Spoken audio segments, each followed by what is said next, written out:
Live from New Delhi, you're watching DD India News Hour, India's voice to the world. I'm Ramesh Ramachandran. Coming up in the next hour. Polling underway for the fifth phase of India's parliamentary election. 49 seats up for grabs across 6 states and 2 union territories.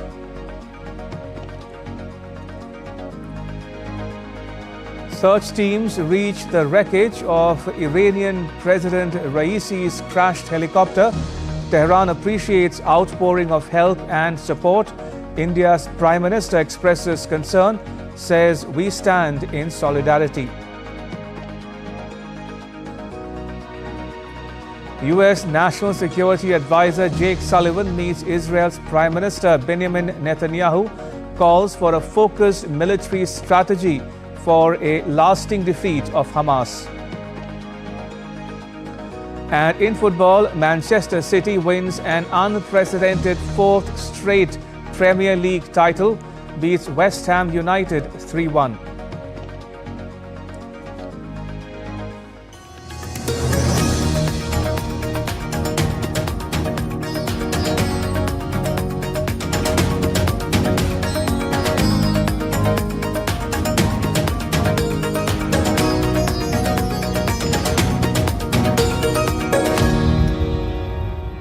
Let's first get you the latest on the world's largest democratic election in India.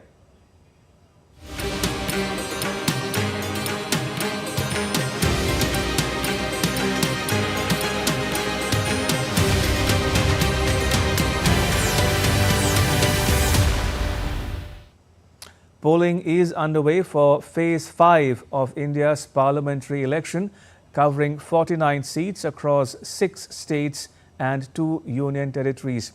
Voting is underway on 14 seats of Uttar Pradesh, 13 seats of Maharashtra, 7 seats of West Bengal, 5 seats each of Odisha and Bihar, 3 seats of Jharkhand and 1 seat each in Jammu and Kashmir and Ladakh. More than 947,000 officials are deployed across 94,732 polling stations. The last 4 phases of the election have covered 379 parliamentary constituencies of 23 states and union territories. An average voter turnout of 66.95% had been recorded. Polling is also being held for 35 assembly constituencies of the state of Odisha.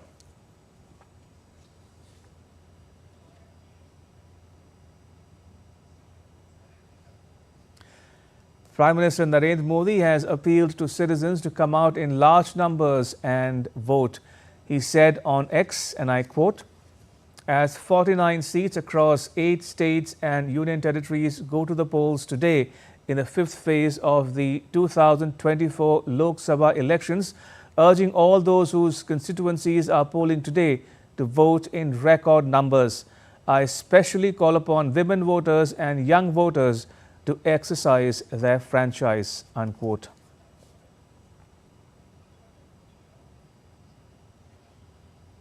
And people from all walks of life came out early in the morning to exercise their right to vote in the 5th phase of election. Actor Akshay Kumar cast his vote in India's financial capital of Mumbai. Akshay Kumar showed the indelible ink mark on his finger after casting his vote at a polling booth in Mumbai.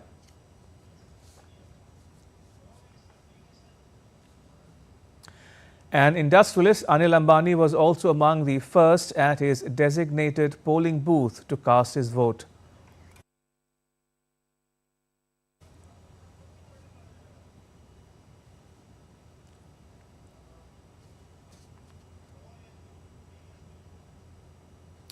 BSP chief Mayawati also exercised her right to vote in Uttar Pradesh's capital, Lucknow.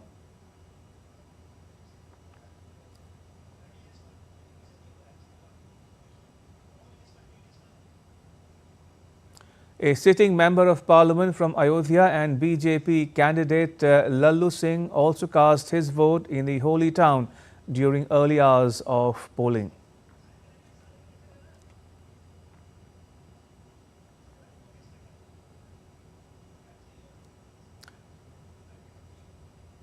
Polling is also underway in the Baramulla parliamentary constituency amid stepped-up security arrangements. Unique polling booths have been set up there, including 18 polling booths managed by women, which are also called pink polling stations, 17 polling booths manned by specially abled persons, and 18 by young people.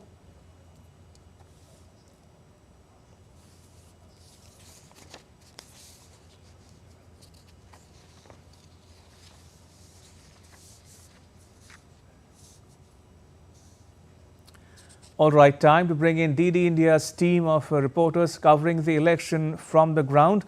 Joining me are Gautam Roy from Leh in Ladakh, Tapas Bhattacharya from Lucknow in Uttar Pradesh, and Ashutosh Mishra joining us from Bhubaneswar in Odisha. To you first, Gautam, how's Leh looking on polling day? Well, it's looking pretty bright and crisp, Ramesh. So a very good morning to you, because this is the country's largest constituency. Very low population comparatively. The density of population is low, so the number of voters per square kilometer is barely slightly above 1. And since it's a cold place, when I did a bit of a finger dipping test in the morning when I stepped out at 6:30. The temperature was 2 degrees Celsius. So you don't really see a lot of crowds early in the morning over here at different polling stations. But as the day progresses, after 10 o'clock, that's when I think we'll start seeing some queues here, because people are quite enthused here, and they've been made aware of their rights and their duties as well extensively through the sweep program by the Election Commission, the Chief Electoral Officer's office here. They've done an extensive campaign. All the deployment has happened. Everything has been put in place to ensure that the record of the last time, which was slightly above 70%, is crossed. Of course, I am in Leh. This is one district of this huge constituency, Ladakh. The other one is Kargil, which is slightly more voters, around 96,000 in Kargil, 88,000 in Leh. And we're expecting at least the Chief Electoral Officer that I spoke to yesterday said that he's expecting that this time around the previous record might be broken by a fairly large margin. Gautam, before I go across to Tapas in Lucknow and Ashutosh in Bhubaneswar, what are you hearing about the earthquake that struck Ladakh this morning? Any official word yet? No, Ramesh, nothing, because it was, I think, a 4 on the Richter scale, and I doubt if people even felt it. I didn't feel it where I was in Leh, so I haven't heard of any sort of an impact anywhere at the moment, and hopefully that remains the case. All right, thank you, Gautam. Now turning to Tapas in Lucknow. Tapas, what can you tell us about the polling in the city? Well, you saw Gautam, Ramesh, that he was wearing jacket and all. It's it's amazing weather in Leh. It's not that great in the northern part of the country. It's sultry hot, and the mercury yesterday was over 42, 43 degrees Celsius in most part of the Uttar Pradesh, also in Lucknow as well. So it's very hot, it's very humid, but at the same time, voters are coming out in large numbers, especially the elderly people we saw in the morning. At around 7 o'clock, the whole voting process started. But around 6:15, 6:30, we saw elderly people coming out and making sure that they cast their votes first in the day. And that's something that is quite heartening to see, as when we spoke to them, they said that it is high time that we work on that aspect of putting country first, and that happened. And we are in Lucknow right now. And in this particular polling station, we are expecting Union Minister Rajnath Singh to come at around 10:30 to cast his vote. Now, to put it into perspective, the 14 constituencies will be there in this particular fifth phase of election. In Uttar Pradesh, 144 candidates are vying to make sure that they have the voters' faith. more than 2.71 lakh voters will exercise their franchise. So these are huge, humongous numbers that we are talking about. And in the 14 constituencies, 3 are quite crucial. The one where I am currently, Lucknow, where Rajnath Singh is there. It's one of BJP's core constituency. It has been the place where former Prime Minister Atal Bihari Vajpayee made this constituency very much his own. Then there is Rai Bareli constituency in Uttar Pradesh, and then there's Amethi. In Rai Bareli, Rahul Gandhi from Congress is contesting, and it's a high-profile constituency. And in Amethi, Union Minister Smriti Irani is also there. So in many ways, these 3 constituencies are quite crucial. But again, as I mentioned, there are other constituencies, for instance, Faizabad, and there is the other constituencies that are there in this particular phase, and people are coming out in large number to exercise their vote. Right. Just to put it into perspective, sure. Ramesh, this phase, 5th, 6th and 7th, these 3 phases will see a total of 41 Lok Sabha constituency go to polls. Now these 41 constituencies are very, very crucial, because if the ruling party wants to have a major say or wants to cross the 400 mark that they have been talking about, this particular these 3 phases will be very crucial. The last time around, we saw how this kind of sweep that the whole 41 seats. But this time we have to see whether they can repeat their performance in 2019 or 2014. Remember, 2014 they won 71 seats. In 2019 they won 62 seats. Whether they can repeat that particular performance, that remains to be seen. All right, from the heat of Lucknow and the cool climes of Leh, let me now go across to Ashutosh Mishra, who is standing by in Bhubaneswar, Odisha. Ashutosh, what's the weather like where you are, and how the response from voters to the parliamentary and assembly elections?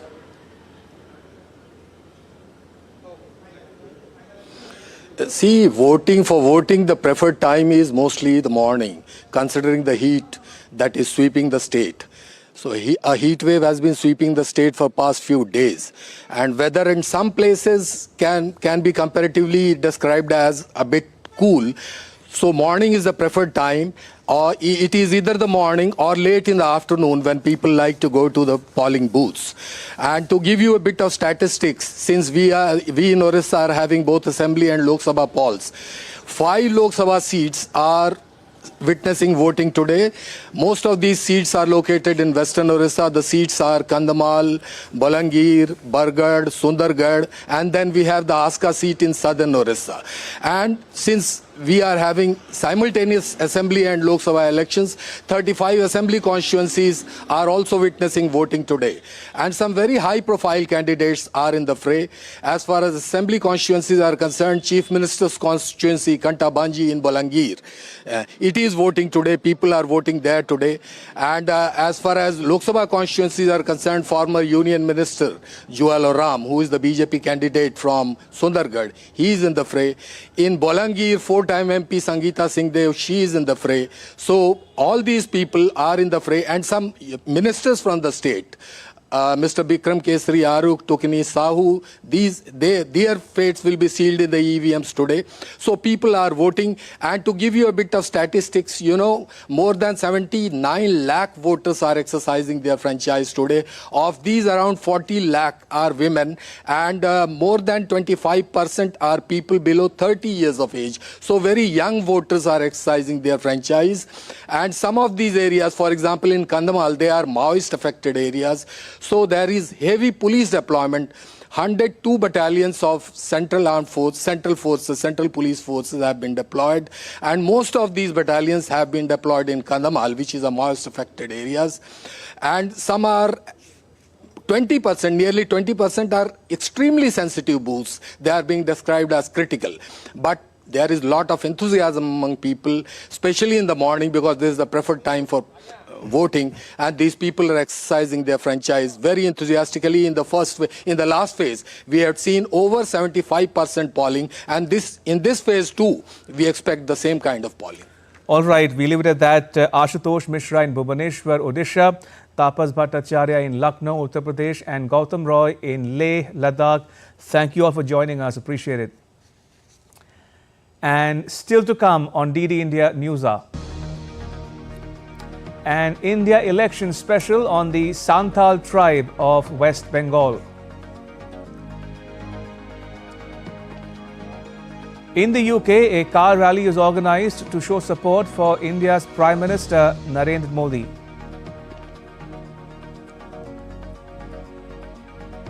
And the southern Indian state of Tamil Nadu put on red alert after forecast of more heavy rains.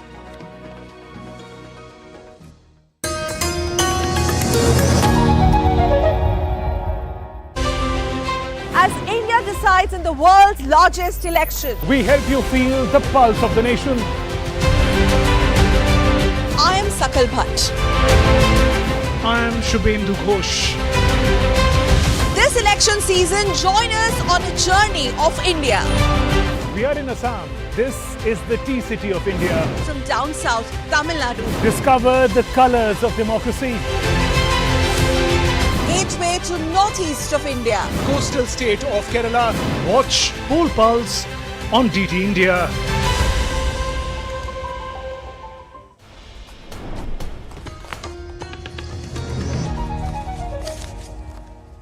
You're watching DD India News Hour. I'm Ramesh Ramachandran. Now, covering elections in the largest democracy of the world also gives you a glimpse of India's rich ethnicity. DD India's Vishal Barrister travels to the state of West Bengal to bring you this special report on the Santhal tribe.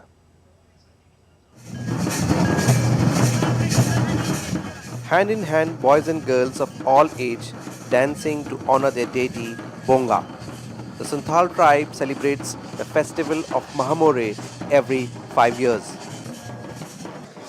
I'm here in Jhargram in West Bengal. This area borders both Jharkhand and Odisha. This is a Santhali stronghold, and as you can see that the Santhali tribals are dancing on the beats of the drums. They will dance till wee hours in the morning. This is election time also, but for them, their tradition and their culture is an integral part of their society. Santhals are the largest tribe in the state of Jharkhand and West Bengal in terms of population in India, and they enjoy dancing very much. This Mamo festival is celebrated in 70 villages. After worshipping our deity, we have this community dance. This Santhal stronghold in Jhargram goes to poll on the 25th of May, and the man dancing with the drum is the BJP candidate from Jhargram constituency in West Bengal, and so there can't be a better opportunity to woo the voters. Yes, I am enjoying my festival. This is our Santhal festival, and politics is divine, but I love my Santhal festival. But politics aside, for the tribals, this is time to enjoy the local delicacies with the family. With cameraman Piyush, Vishal Barrister for DD India, Jhargram, West Bengal. Meanwhile, campaigning for the next phase, that is phase 6 of the election scheduled for 25th of May, gains momentum. Political parties are holding public meetings and roadshows across the country. Prime Minister Modi is visiting Odisha and West Bengal on Monday. He is to hold rallies in Odisha's Puri, Dhenkanal and Cuttack.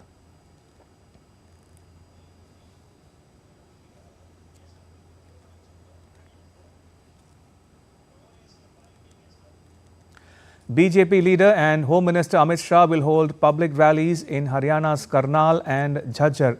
Later in the day, he will hold a public meeting in Delhi's Sangam Vihar.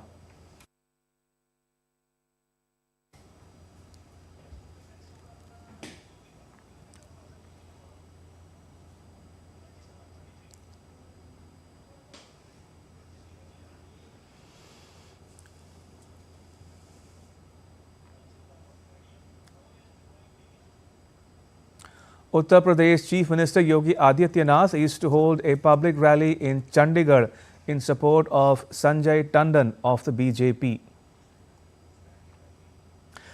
Top opposition leaders are also holding rallies. Rashtriya Janata Dal leader Misa Bharti will be campaigning at Phulwari.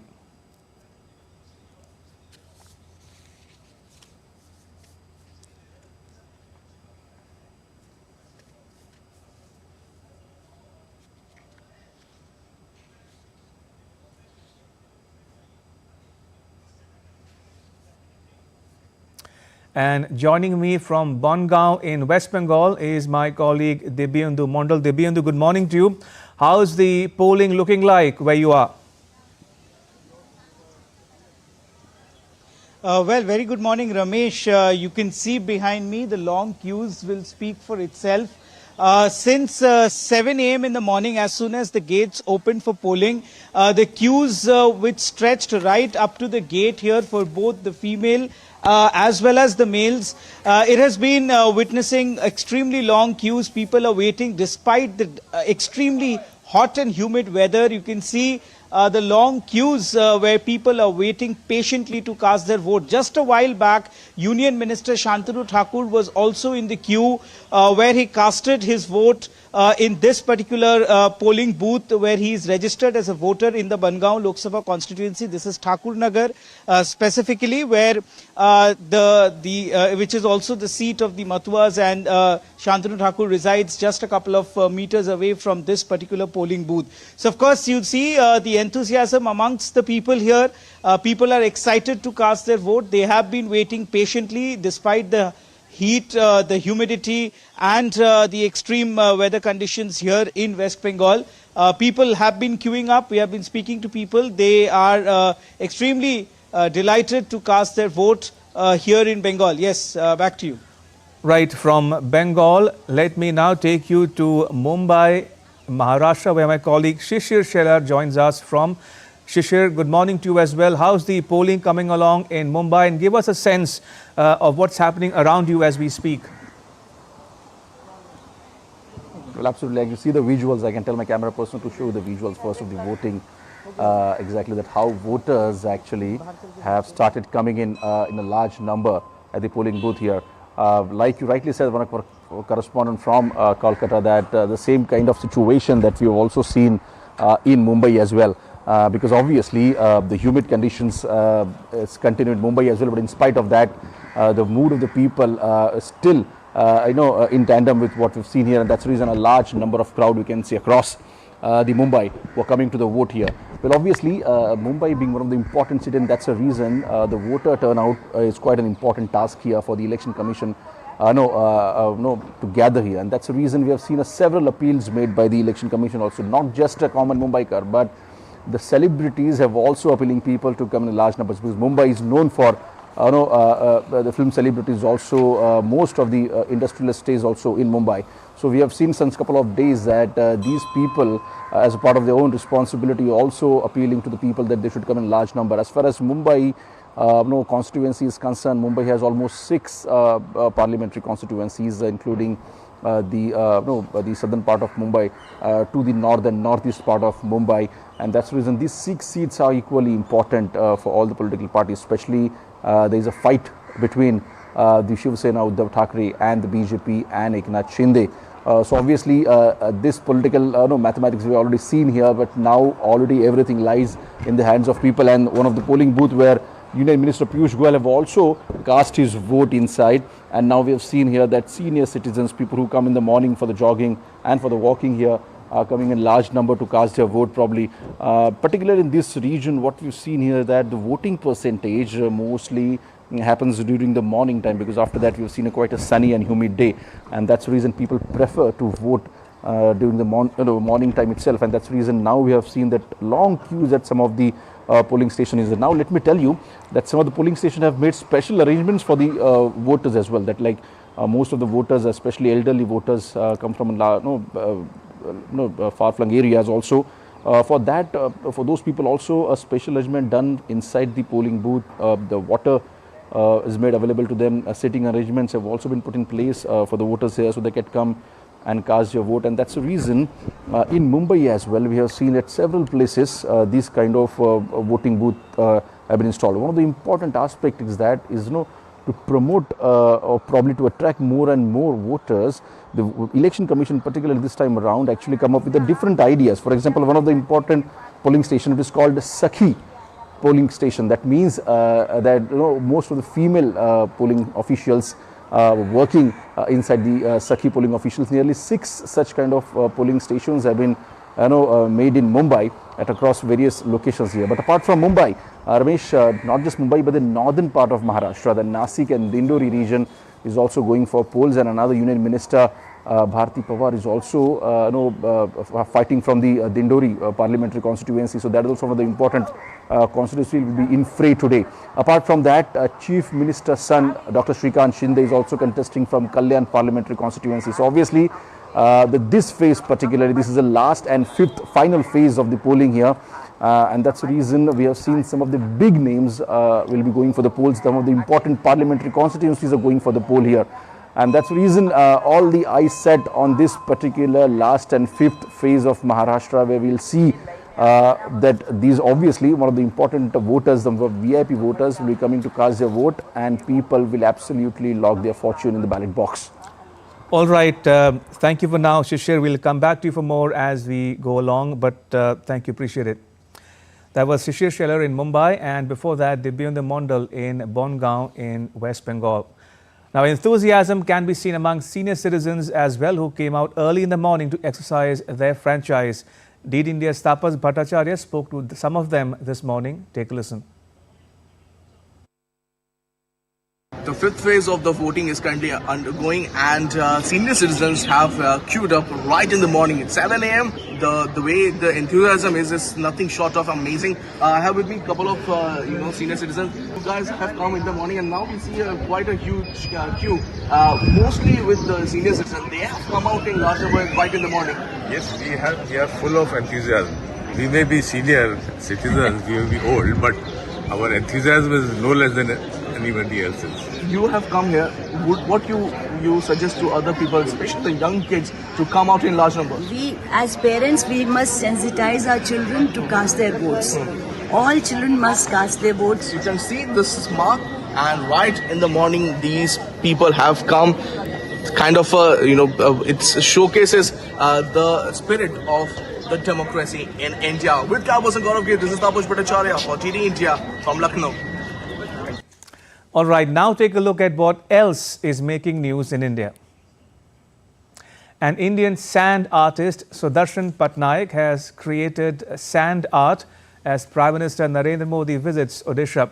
The artwork, located on the Puri beach, features Lord Konark and Prime Minister Modi. Patnaik, known for his awe-inspiring and intricate sand creations, wants to commemorate the Prime Minister's visit and also highlight the cultural heritage of Odisha.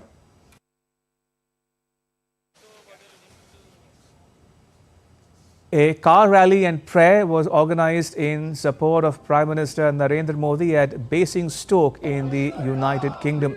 The event drew more than 100 cars.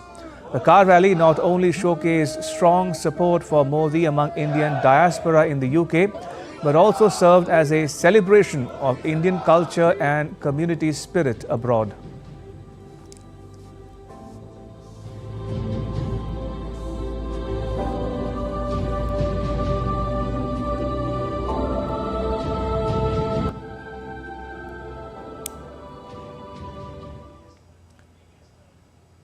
The southern Indian state of Tamil Nadu was put on red alert after the India Meteorological Department forecast more heavy rains. The Disaster Response Force in the region has deployed 9 teams in the state's high-risk areas after authorities predicted heavy rainfall till 22nd of May. The state government has activated warning systems in the coastal areas of the state.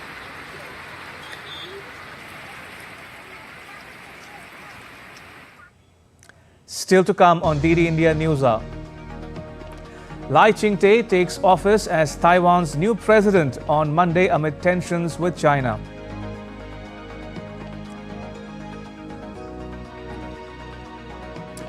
The man suspected of a foiled assassination attempt on Slovakia's Prime Minister may not have been a lone wolf. And Nepal's Prime Minister Pushpa Kamal Dahal Prachand to seek a trust vote on Monday.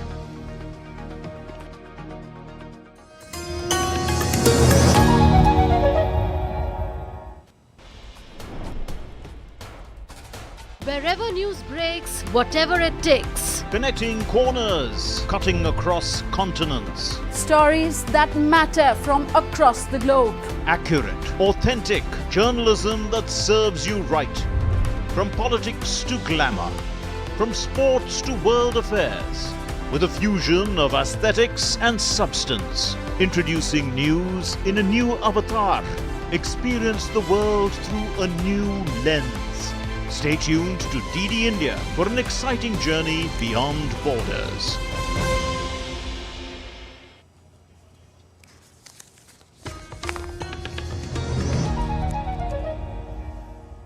You're watching DD India News Hour. I'm Ramesh Ramachandran. A quick recap of the headlines. Polling underway for fifth phase of India's parliamentary election. 49 seats up for grabs across 6 states and 2 union territories. Hopes fade as wreckage found of helicopter carrying Iran's President Ibrahim Raisi. India's Prime Minister expresses concern, says we stand in solidarity. U.S. National Security Advisor Jake Sullivan meets Israel's Prime Minister Benjamin Netanyahu, calls for a focused military strategy for a lasting defeat of Hamas. And in football, Manchester City wins an unprecedented 4th straight Premier League title, beats West Ham United 3-1.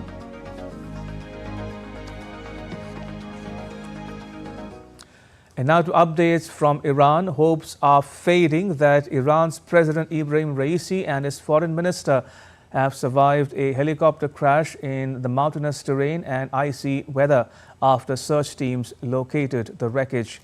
The head of Iran's Red Crescent told state TV the situation does not look good. A Turkish drone earlier identified a source of heat suspected to be the helicopter's wreckage and had shared the coordinates of the possible crash site with Iran's authorities. Iranian state media said bad weather caused the crash on Sunday and was complicating the rescue efforts. State news agency IRNA said Raisi was flying in a US-made Bell 212 helicopter. The chief of staff of Iran's army ordered all resources of the army and the elite Revolutionary Guards to be put to use in search and rescue operations. Iran's supreme leader Ayatollah Ali Khamenei sought to reassure Iranians, saying that there would be no disruption to state affairs. He called on the nation to pray for the Iranian President Ibrahim Raisi. We hope God returns our dear President and his companions to the embrace of the nation. Of course, we have to pray. You have to pray as well. We all have to pray for the health of this team led by the President. Their efforts and service to the country is a great blessing. We hope God wouldn't take this blessing away from the country. However, our dear nation, both that are sitting here and those who will listen to my speech later, assured that there won't be any interruptions in the country's affair. The officials have doubled up on their efforts since they heard the news this evening. I have also given the necessary advice. India's Prime Minister Narendra Modi expressed concern over the situation. He said on X, and I quote, "Deeply concerned by reports regarding President Raisi's helicopter flight today, we stand in solidarity with the Iranian people in this hour of distress and pray for well-being of the President and his entourage," unquote.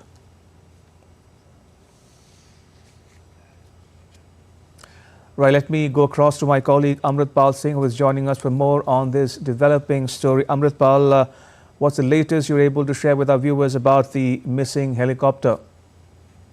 Well, Ramesh, the location of the wreckage of the crash site has been found. It is in a village. It's near a village called Tabil in the Varzakhan county of the East Azerbaijan province of Iran. It's in the north. It's a province in the northwest of Iran, bordering Azerbaijan. Now, this village is about 100 kilometers off Tabriz, which is the main city and where the president's helicopter was heading to, because that's the nearest airport. From where he was supposed to take a flight back to Tehran. inaugurated a dam along with the Azerbaijani president yesterday morning. The UAV given by Turkey called Vinci picked up heat signatures. Its thermal imaging cameras picked up heat signatures. Coordinates were shared. It is a mountainous region, heavily forested. Of course, there was bad weather. It was icy winds were blowing. There was snow. There was rain. And once the sun came out in the morning, the rescue teams headed towards this particular site, which is about 3 kilometers east of Tawil. But now the problem with this site is that it's about 500 feet below the Tawil village and in a dried riverbed. So they are sort of climbing down. The images that are emanating out of there, the first images, it is a complete wreckage, so the news doesn't look good. The IRGC and the Red Crescent officials have said as much, and it's been more than 16 hours since this crash took place. So the odds of survival are low, yes, the rescue teams have reached the site. On the fate of the survivors, there's no official word yet. All right, we leave it at that. Amrit, thank you. That was Amritpal Singh reporting on the missing helicopter of Iran's President Ibrahim Raisi. Now, the search to locate President Raisi continues. Iranians have gathered for vigils on the streets of the country's capital, Tehran. Prayers are being held in the other parts of the country as well for the safe return of President Ibrahim Raisi and Foreign Minister Hossein Amir Abdullahian, who was with him in the helicopter. Military personnel and worshippers also prayed for President Raisi's health at Imam Reza Shrine in Mashhad.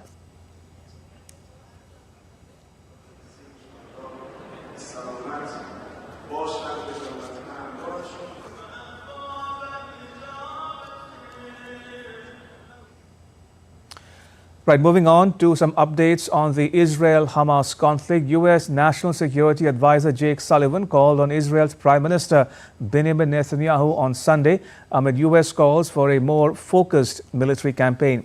Sullivan spoke with Netanyahu about his meeting in Saudi Arabia with the kingdom's Crown Prince Mohammed bin Salman and the potential that may now be available for Israel as well as the Palestinians.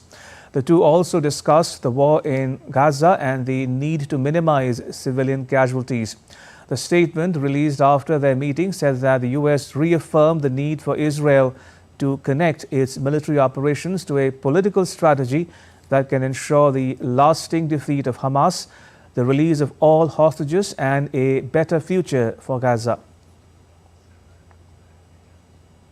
Israel called for bipartisan support on Sunday from the United States against the establishment of a Palestinian state. European Union members, including Ireland, Spain, Slovenia, and Malta, said that they could recognize a Palestinian state this month, seeing a two-state solution as essential for lasting peace. Israel's Foreign Minister Israel Katz met U.S. top House Republican Elise Stefanik on Sunday and said that if a Palestinian state was established, Iran would use it as a base to work towards the destruction of Israel. Meanwhile, Elise Stefanik criticized President Joe Biden's policy on Israel on Sunday. In a speech to the Israeli parliament, she said there was no excuse for Biden to pause shipments of weapons to Israel over the U.S. allies' attacks on Rafah. An Israeli-German hostage who was killed in the 7th October Hamas attacks was laid to rest in Shrigim on Sunday. Shani Luke, a 23-year-old tattoo artist, was celebrating with friends at the Nova Music Festival before it was attacked by gunmen from the Palestinian terrorist group Hamas. Her body was soon seen in a video slung across the back of a pickup surrounded by gunmen and paraded through Gaza. Israeli forces on Friday announced that they found her body along with two others from the Gaza Strip. About 125 of the 253 people abducted in the raid are believed to remain in captivity inside Gaza.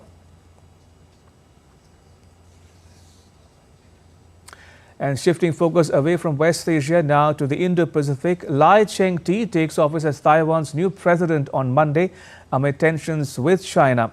Lai won the presidential election in January to succeed the incumbent Tsai Ing-wen, who has served 2 consecutive 4-year terms. They both belong to the Democratic Progressive Party. Lai's inauguration will mark the first time for the DPP to assume a 3rd straight presidency. This marks the historic 3rd straight victory for the DPP after Tsai Ing-wen completed her 2 terms as Taiwan's president since 2016. Lai, who has previously served as Taiwan's mayor, has pledged to continue bolstering national defense, economy and cooperation with democratic allies.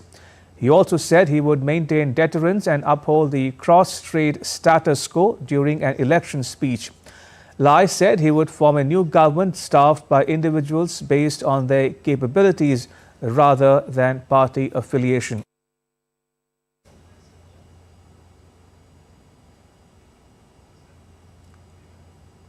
Prime Minister Pushpa Kamal Dahal Prachand of Nepal will seek a vote of confidence from the country's lawmakers on Monday. As per Article 102 of the Constitution of Nepal, the Prime Minister should table a motion for vote of confidence within 30 days if a political party in a coalition government withdraws its support to the Prime Minister. Prachand was made to seek a trust vote after the Upendra Yadav-led Janta Samajwadi Party in Nepal withdrew its support on 13th May after a split in the party. It's the 4th time that Prachand, who became the Prime Minister on 25th of December in 2022, has to undertake a floor test. The present coalition government needs the support of 138 lawmakers to ensure the vote of confidence. The suspect in an assassination attempt on Slovakia's Prime Minister may not have been just a lone wolf.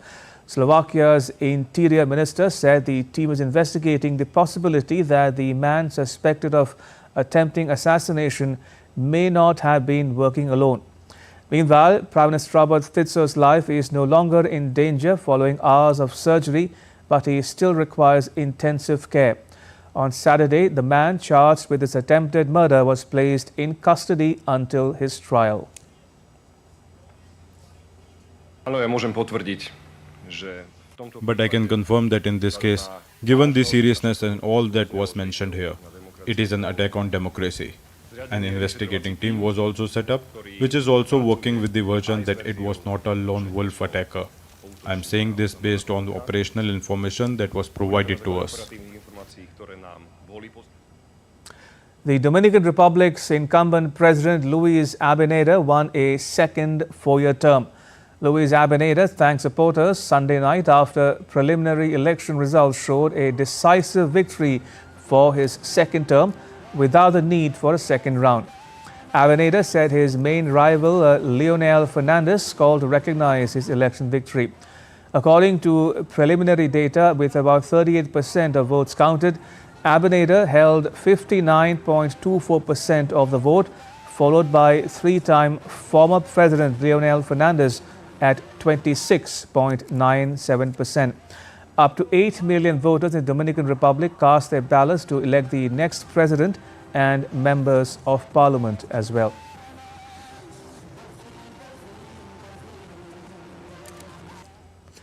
And now take a look at what else is making news around the world.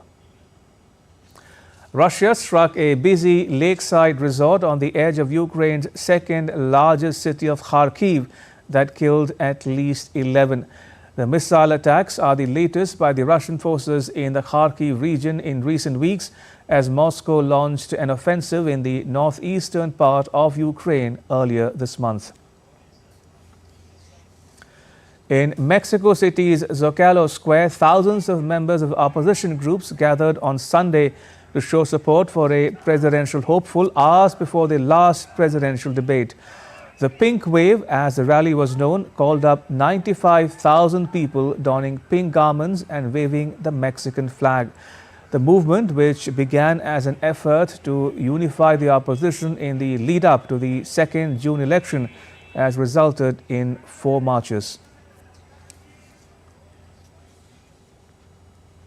Spain recalled its ambassador from Argentina on Sunday after Argentina's President Javier Milei made derogatory comments about Spain's Prime Minister Pedro Sanchez's wife during a far-right rally in Madrid.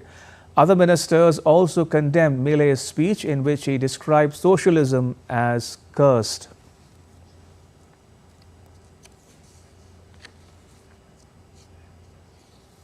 And still to come on DD India News Hour. Hunger crisis deepens in West and Central Africa, with Nigeria, Ghana, Sierra Leone and Mali reportedly among the hardest hit. And in tennis, Zverev wins 6th Masters title at Italian Open. An Artara 24 Fine Arts exhibition and competition held in Dubai to discover hidden artistic gems.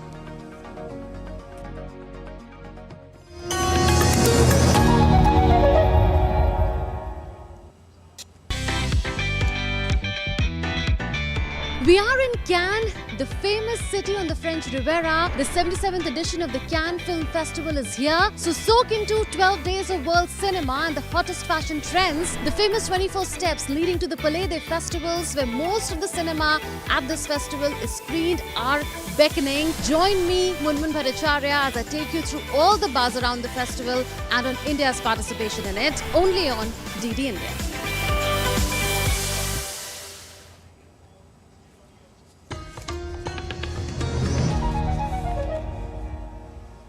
You're watching DD India News Hour. I'm Ramesh Ramachandran. Weather update from across the globe now. Hundreds of thousands of Texans in the Houston area continue to swelter under an unrelenting heat following severe storms that claimed at least 7 lives. The National Weather Service in Houston warned that temperatures could hit around 90 degrees this weekend and warned residents of the threat of heat stroke.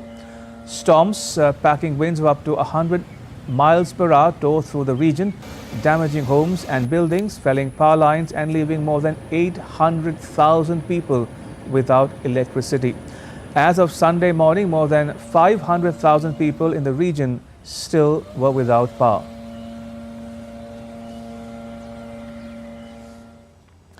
Hundreds of residents were forced to evacuate their homes as spring floods hit northern Russia.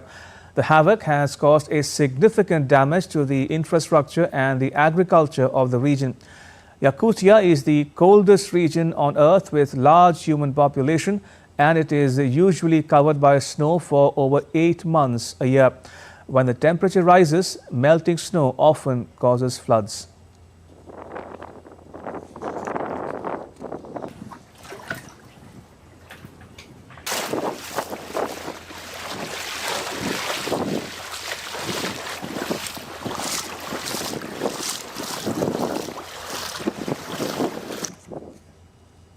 Emergency rescue operations were underway after flooding caused by heavy rain overwhelmed parts of southern China.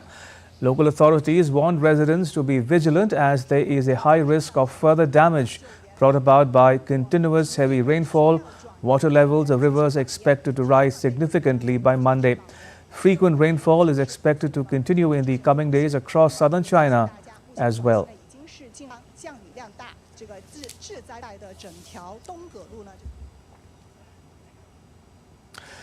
The United Nations is warning that nearly 55 million people in Western and Central Africa will struggle to afford food in the coming months.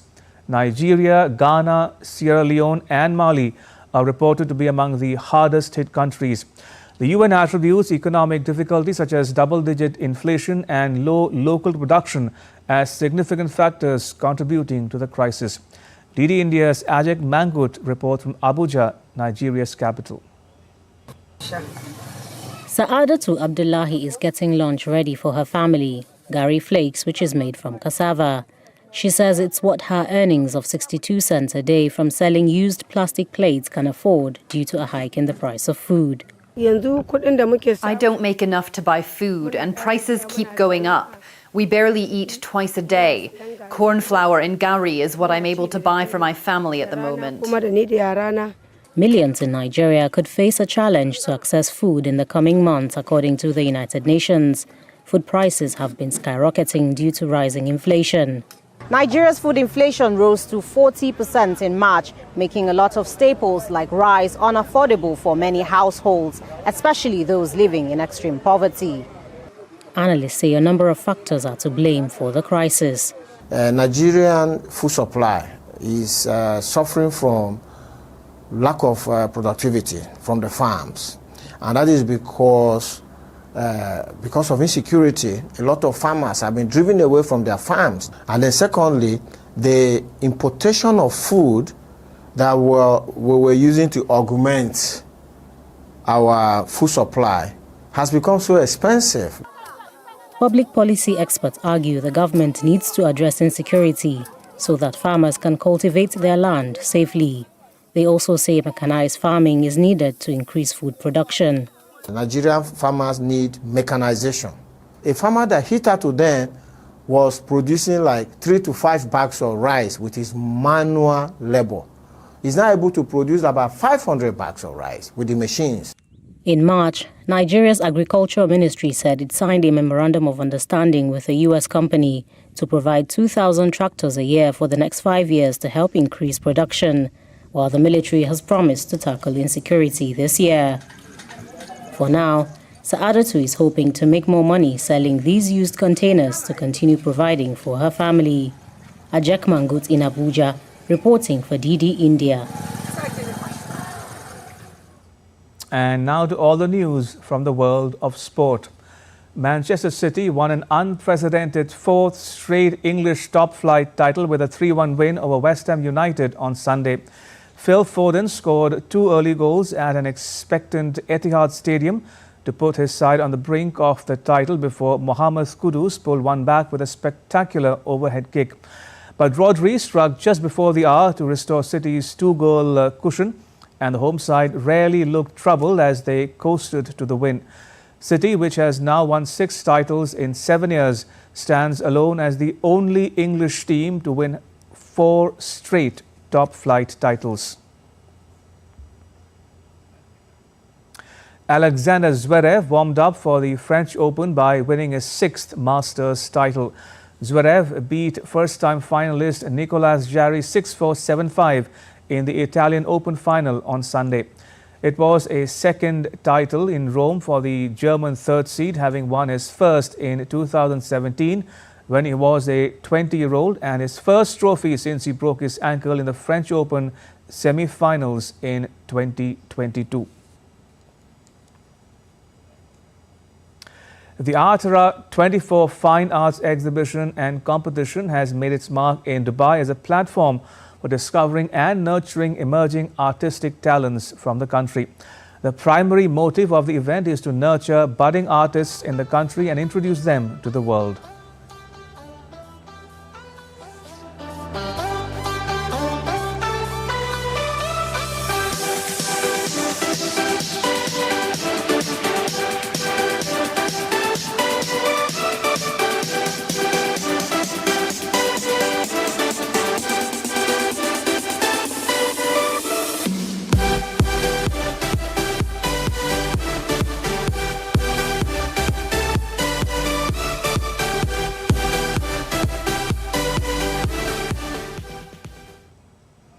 And that's all for this edition of DD India News Hour. Let us know your thoughts on the news of the day. You can connect with us on Facebook, X, formerly known as Twitter, and Instagram. We'll be back with more news as it breaks here on DD India. I'm Ramesh Ramachandran. From all of us here in New Delhi, thanks for watching DD India News Hour.